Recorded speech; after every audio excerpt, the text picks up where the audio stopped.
up. Yep. I'm Dave Palumbo, founder of Species Nutrition. From my earliest bodybuilding days, I believed in only putting the best in my body. And that lives on in the Species Nutrition line of products. I put my name and reputation on every bottle of Species Nutrition products. If you want to be your absolute best, join the evolution. After working hard at the gym, you need a mattress that works as hard as you do. Spinalign has engineered the perfect mattress for you and your active lifestyle. Don't compromise your recovery with inferior sleep. Order your Spinalign mattress today. Hey guys, we're super excited to be here at the LA Fit Expo. It's our third year in a row. And what we're going to be doing today is we're going to be launching a tasty pastry. It's a low-carb Pop-Tart. It's got 3 to 4 grams of net carbs. And we love this show. This is our best place to be in LA.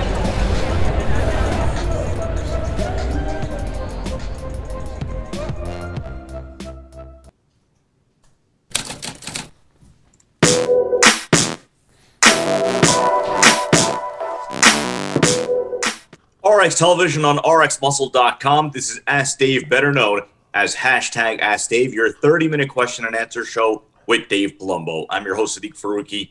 All your questions, diet, training, supplementation, IFBB pros, news, whatever's on your mind in or outside of the bodybuilding world is all on the table. So we now bring in Dave Palumbo. Dave, time for the big reveal. We teased it yesterday on our Species Nutrition social media that today we would be unleashing a new flavor of Isolize, and we are doing just that. I'll let you tell what the flavor is, but there's going to be a sale on it for 22 servings of this flavor Isolize for $34.99, limited time only. Dave, the new flavor of Isolize is? It's coffee, and it's sweet coffee. It's not like a dark black coffee. It's probably, if you guys like coffee, like if you're like a coffee, like I'm drinking a cup of coffee right now. If you're a coffee drinker, this stuff is awesome. I mean, I've tested this thing for almost a year now to make it perfect. It tastes like coffee that you would add like milk and sugar to, and it's 28 grams of protein per serving. So it's our highest, Isolize, value. It's the most recent, greatest, I guess, extraction of process isolate that we produced, meaning that there's no better one that you can spend money on out there. So one 33-gram serving size is 28 grams of protein. It's got 61 milligrams of caffeine per serving. So if you did 2 servings, like to get your, 56 grams of protein, you would get about the equivalent of a little bit more than a cup of coffee. It'd be like 120 milligrams of caffeine. So that's perfect. You drink coffee in the morning anyway, this will replace it. I promise you, you'll love it. You can make it warm if you want, but you know what? I put it over ice, and it's like an iced coffee. It's so good. You do not need to add anything to it, and it's carb-free, and it's fat-free essentially. So this is probably the creme de la creme of all the stuff that I've produced recently. And like I said, I don't come out with products like some of these companies do, like every month a new product. I really work on these products to nurture them to be the best that they can be. This coffee is amazing. So we're launching it with a sale, obviously, right off the bat, $34.99.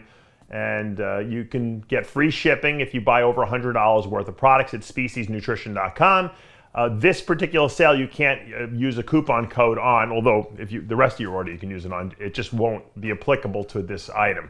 But like I said, this 22 serving Isolize is really, really good. It's actually the first product that we've really was the first protein I've ever put any kind of stimulant in. So, you know me, I'm not, I'm a little, I don't like to do that, but we're using real coffee. This is not like a coffee artificial flavor. It's a real coffee that's in there. So the caffeine is coming from that. It's also coming from some green tea as well. So I think you guys will really enjoy it. I'm really happy with it. I'm thrilled. I haven't even gotten my tub of it yet. I only have samples still here, but my tubs are on the way. It's in the warehouse in New York, and so it's ready to be ordered immediately.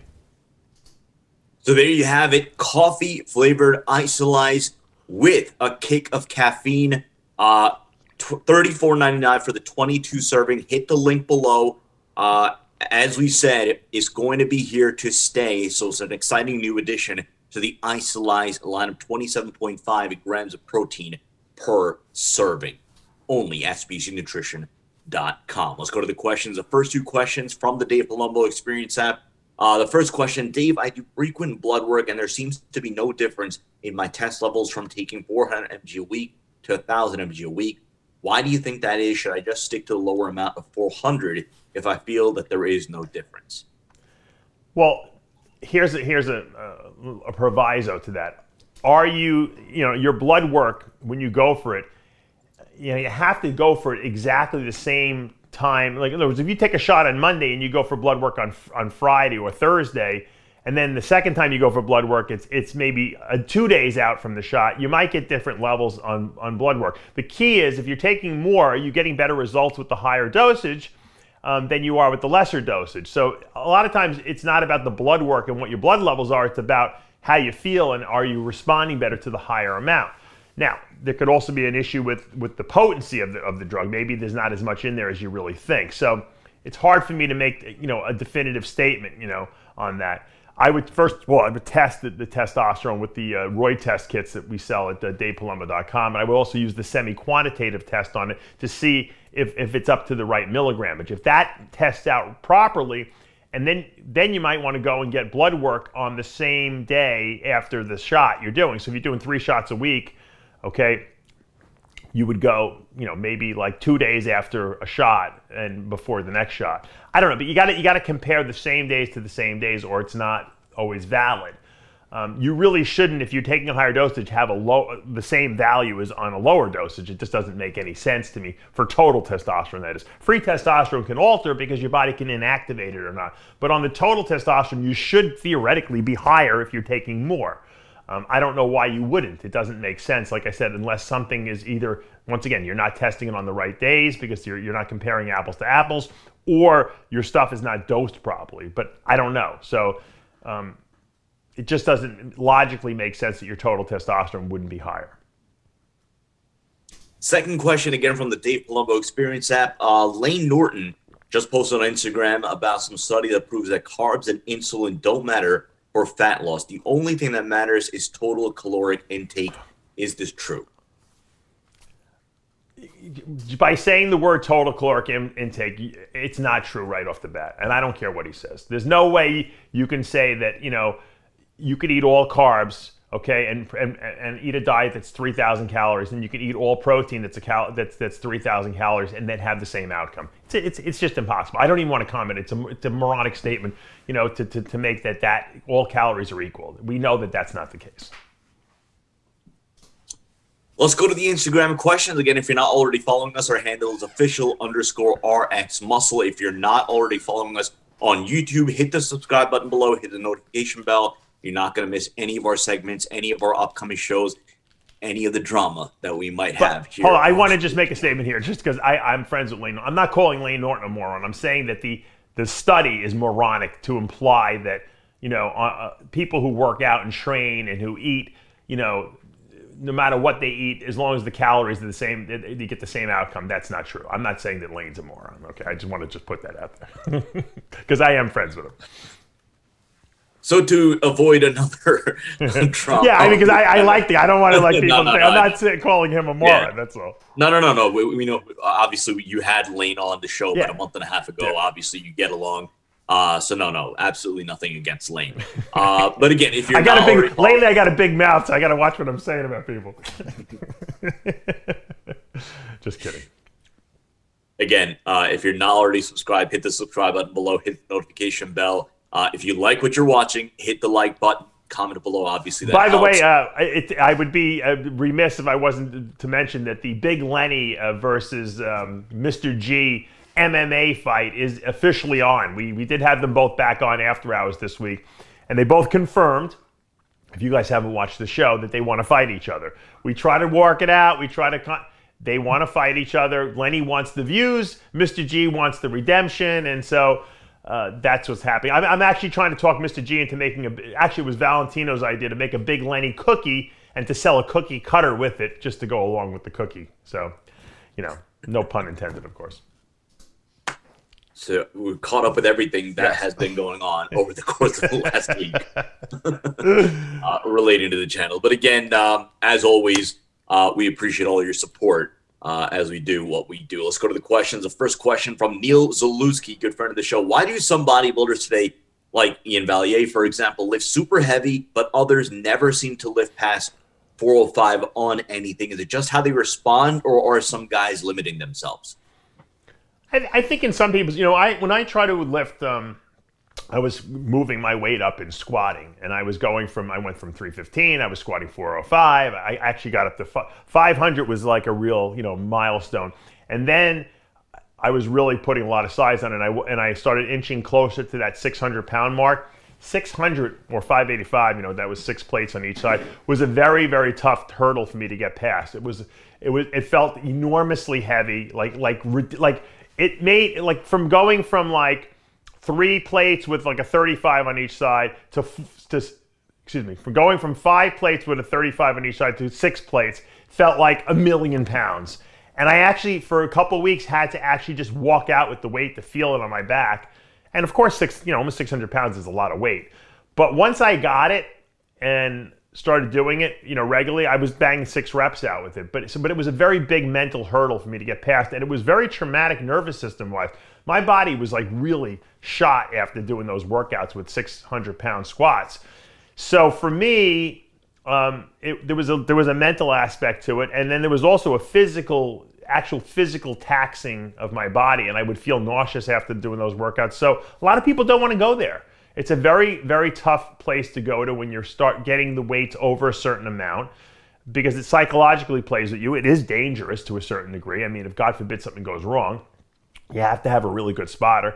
And then there's a mental aspect to it too. And then there's some people just don't want to be in that much pain. So it depends on what your goals are. If you want to be the best, you have to go to places that no one else wants to go to. And unfortunately, well, maybe fortunately for the few of us who do go to those places, it sets us apart, or at least at that time in the 90s and 2000s when I was doing it, it set me apart from other people because people didn't want to go there.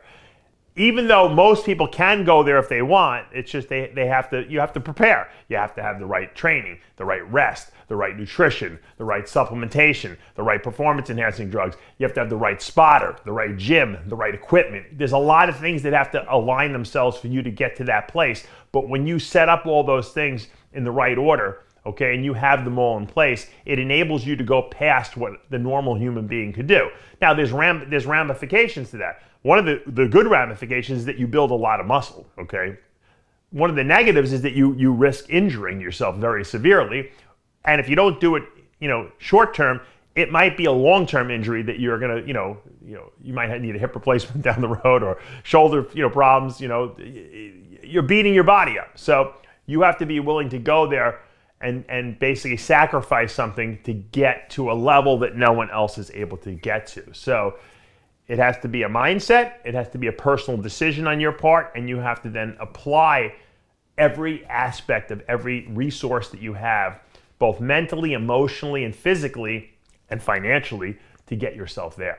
Not everyone wants to make those sacrifices. Not everyone can. Some people have families and kids. I had nothing at that point. It was just me, and so I was able to selfishly go where I needed to go to accomplish what I wanted, because failure wasn't an option. Once again, not many people have that mindset of, there's no option. And that's how I do everything else in my life now. From RxMuscle to species to my reptile breeding, everything I put my mind to that I'm going to do, I do it 110%, because I want to extract the best outcome from what I'm putting my efforts into. Now, if I'm sitting around, doing a little art or doodling and stuff like that, I'm not looking to be the, Picasso. So I'm not going to put that kind of effort into that. That's more of a relaxation thing for me. Or if I'm watching a movie on TV, I don't have to see every single movie out there because I'm not trying to be a movie reviewer. You have to put your time and effort into what you want to be the best at and give 100%.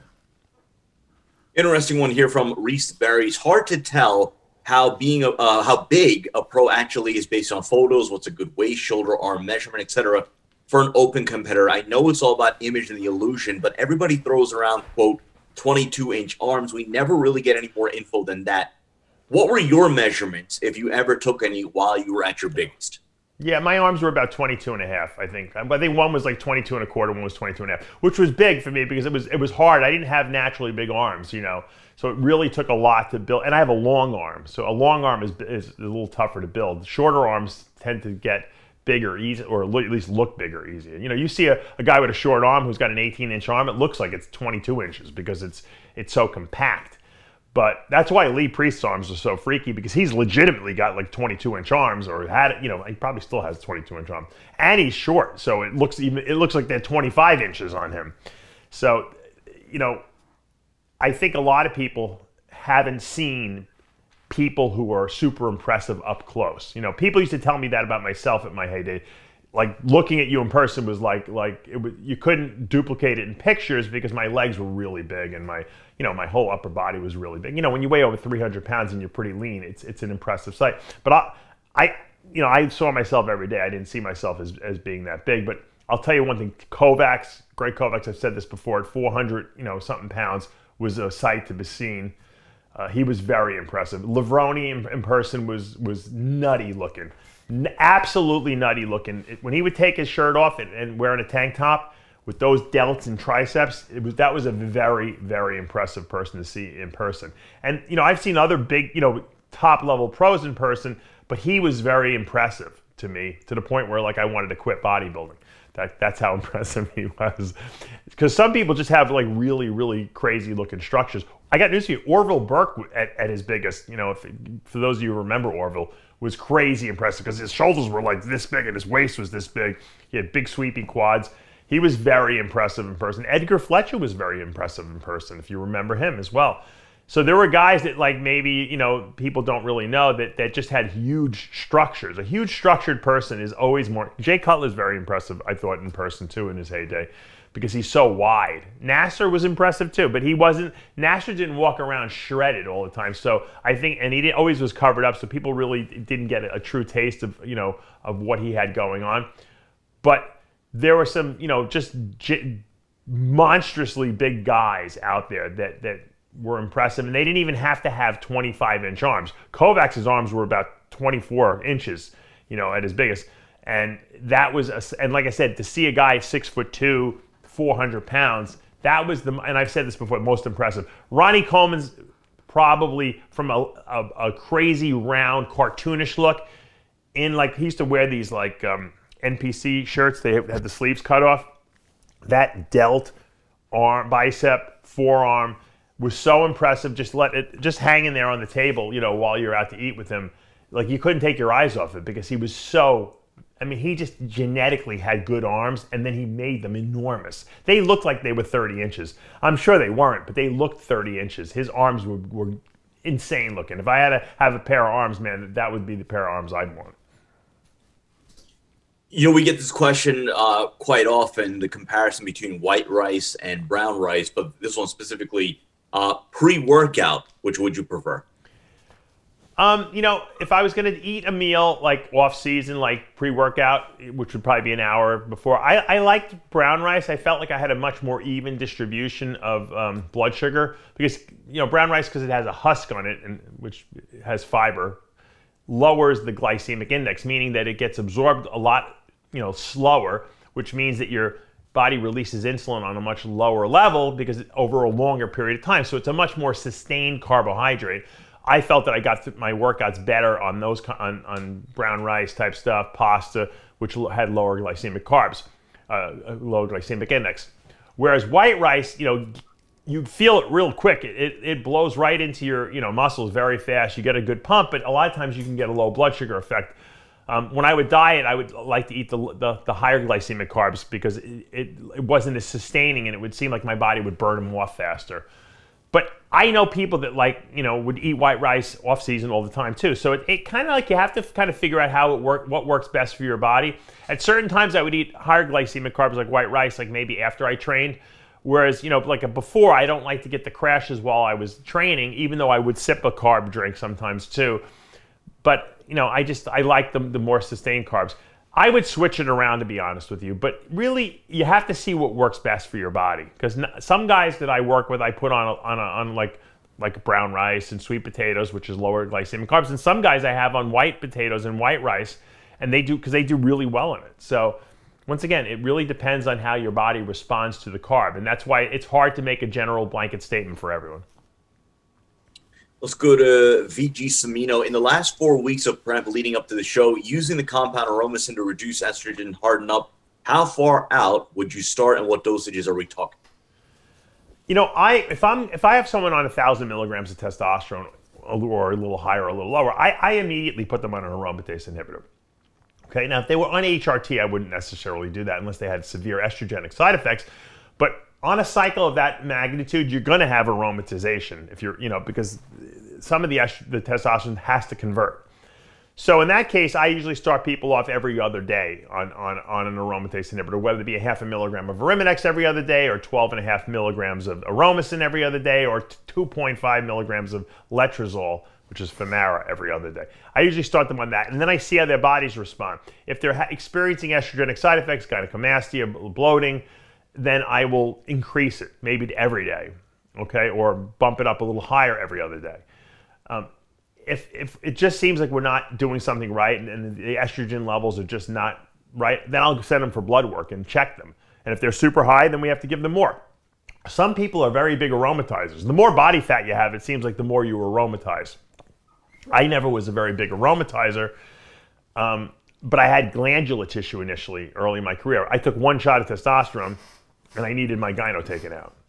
As soon as I had it removed, I never really had estrogenic effects, or at least side effects from it, because I don't think I didn't have a lot of body fat for most of my career, and I don't think I aromatized much. Even to this day, I don't take anything to block estrogen, and when I go for blood work, my estrogen is pretty on the low normal side.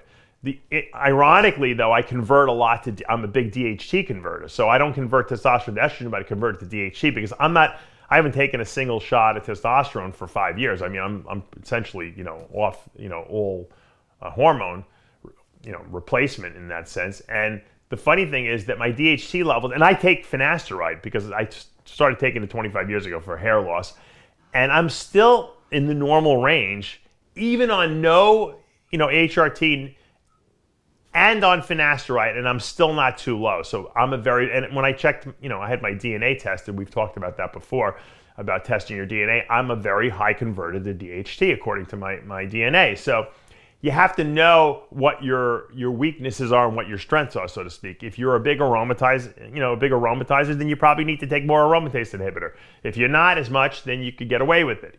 Same thing with DHT. Check your levels on blood work. It's impossible for me to make, once again, a blanket statement for every single person. You have to see what you're good at and what you're not. My suggestion is nowadays to everyone, and I just did a big show on DNA. I don't know when we're putting it up, but it's going to go up again probably this week. Test your DNA. I sell a DNA tester on my DavePalumbo.com website. You swab your cheek, you send it in. They'll send you a whole readout on what you're good at doing and what you're not good at doing, and then you can get a better, I guess you could say, a pattern of what you have to target and what you don't have to target. It's almost like, free information about yourself, so to speak. Why anyone wouldn't want to know about what's in their DNA, it's going to give you a much better way to approach your training and your eating and your supplementation. Next question is on training style. It's from JM Motive. How does a person decide, I guess, between high intensity, high volume, and H.I.T Dorian, Jay Cutler, or throwing in giant sets like Milos prefers?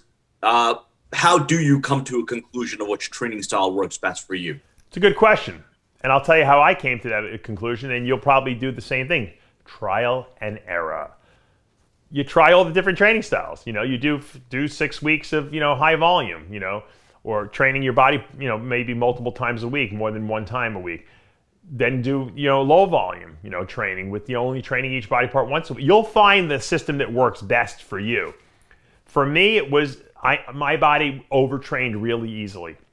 So it resonated with me when Mike Menser or Dorian would talk about lower volume training. And I'm not talking, I never really did one set of one exercise. I would do, a couple set, like 1 or 2 sets of each exercise. So I would pick, let's say for back, 4 exercises. The first exercise, of course, you have to warm up. So I might do 3 or 4 sets of pull downs, okay, with the last set being my heavy set. And then every exercise after that, I would do 2 sets only. So if I'm doing 4 total sets, that might be 8 sets there, plus the warm-up, 8, 9, or 10. So I might be doing like 9 sets, total for back, which would be considered low volume for what most people do, which is 15 to 20 sets for back. So I was doing lower volume, not like crazy low volume, lower volume, so I could really focus on the stuff I was doing. Like I said, I think I was doing 8, remembering back, I think it was 8 total sets I would do for back. And my back grew better that way because I was lifting heavier and I wasn't worrying about, I have to do 20 sets. So every set that I did, I put a maximum effort into. And I felt that I extracted more out of that and that I wasn't overtraining, because my whole thing was, if you're going to, let's say let's take bench pressing, for instance. If you're going to do incline pressing, okay, and your max press that you can do 4 good reps with is 405. And that's what it was for me. Whether you do 405 on the incline bench, okay, during your workout in 6 sets or 7 sets total, or you do 405 on the incline for 4 using 15 or 17 sets total, you're getting the same benefit, because you're growing from that heavy set you've done, assuming you're doing full range of motion. It was the heavy set that's going to break down the most fibers in your body. If you're doing 17 sets, however, you might be just overtraining the muscle, because you're really not getting an additional benefit from doing all these pump sets and extra sets and warm-up sets in there. Whereas when you're doing less sets, you're getting the maximum effort, but you're not obliterating the muscle, or as Lee Haney would say, you're not annihilating the muscle, you're stimulating the muscle. And it gives your body a better ability to recover, because you're not over damaging the muscle to the point where it's maybe you've exhausted the nervous system at the same time that you've exhausted the muscle. And I felt that I grew better like that. Now there's other people who maybe can't generate that kind of intensity or lift that heavy, and they feel that their body does better, and they see the results of it being better with doing higher volume, meaning more sets, not as heavier weight, but really more squeezing type stuff, because that's how their body responds. So you have to do this and figure this out by trial and error. I can't tell you you're definitively going to respond this way or that way. Most people do, however, respond well to less volume, higher intensity. I've just seen it but there are the people out there that are different. So that's why I never make a blanket statement like that. Time for a couple of more questions. Let's go to the Ryan Bigford. Is Novilin R an acceptable alternative to humalog? How would you time it out, since it takes about 30 minutes to start working? It really doesn't take 30 minutes to start working. It works like within 15 minutes. But Novilin R is, and I've talked about this, Walmart nowadays sells Novilin R, which is the fast-acting, not as fast-acting as Novilog or humalog, but it's, and I'll explain that in a second. And they also sell Novilin N, which is the long-acting insulin, like the basal insulin that we use when you have high fasting blood sugars. So they sell both of these for $25 a bottle, basically, for a 10 cc bottle. This is a new program, relatively new program they've been doing, and you don't need a prescription for it. So a lot of bodybuilders are now taking advantage of that, and I've told a lot of people about that, the accessibility of that, especially here in the United States. I can't speak for other countries, but Walmart does sell that here. Now, the R, whether it be Novilin R or humalog R, they pretty much do the same thing. Is fast acting, but it's like a kind of like a semi-fast acting insulin, meaning that half the dose of what you take gets released immediately within 15 minutes. The other half gets released 2 hours later. So if let's say I'm working with a guy who's running slightly high, blood sugars. So 2 hours after the meal, he takes his blood sugar and he's a little high. He's maybe at 130, 135. He should be under that, like probably around 120 or lower. So I have him using Humalog R. He eats 6 meals a day. I have him taking 3 shots of Humalog R. So with meal 1, he takes a shot. With meal 3, he takes a shot. And with meal 5, he takes a shot. The reason is because that Humalog R or Novilin R covers 2 meals. So it covers the meal he's eating now, and then in 2 hours when he eats his next meal, it releases the rest of it. So if you take a 10 IU shot of Novilin R, 5 IUs will hit you for the first meal, and then 5 IUs for the second meal. And that's how we time it.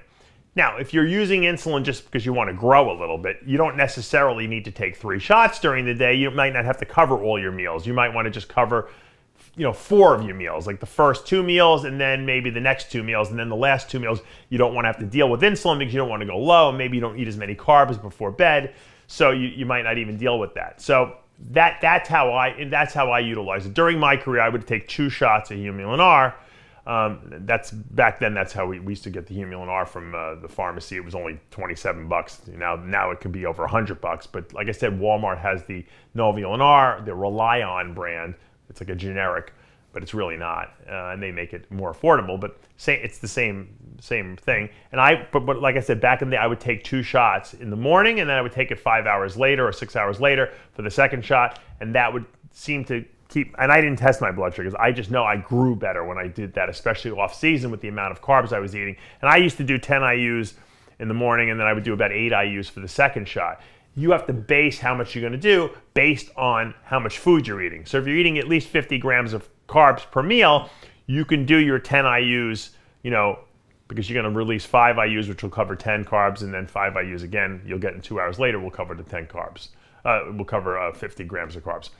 And that's how I did it. Now, if you eat less, you have to take a little, like if you only, let's say you only did 30 grams per meal, you would take 6 IUs because you'd get 3 and 3. And that's how you break it down. It's not that difficult, but once again, there's a trial and error. You got to have a glucose monitor. Once again, Walmart sells one for $9, the Rely On, and you test your blood sugar. So if you feel a little low, you got to eat a little bit more, or maybe reduce your insulin dosage. And once again, that's why the advantage of having a coach who understands how to use this stuff, because they can kind of walk you through it, and we can tweak it. And I work with my clients all the time about this. And once again, I don't just knee-jerk put people on insulin. It usually has to do with how is their blood sugar control. If I have them eating an enormous amount of food and they're taking GH and their blood sugars are running high, they're not absorbing their food the way they want to, and they're not going to grow as well. Not only that, I want them to stay healthy. I don't want them to be running high blood sugars and have negative side effects. So that's how we determine which insulin to use, whether it be long-acting or versus short-acting, depending on what levels are high. If their fasting blood sugars are high, but yet their daily sugars 2 hours post-meal are normal, I only use a long-acting. If they're running high mornings and they're running high post-meals, we'll use both.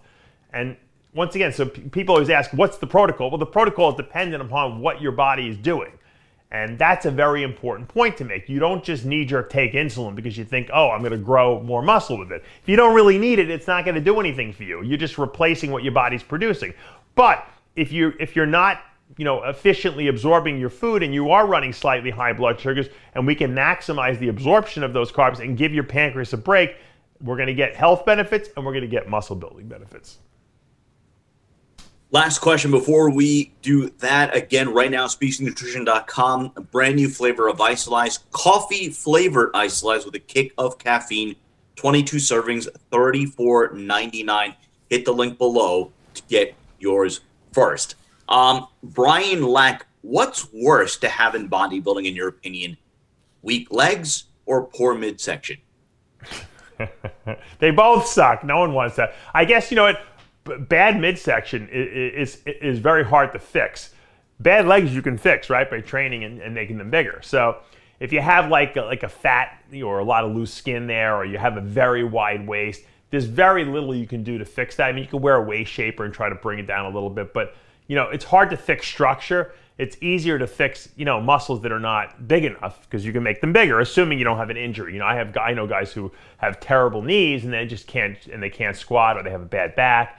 And they have bad legs. But assuming that there's no injuries, I would pick the bad legs over the waistline issue, because once again I can fix the legs, I can't fix the waistline.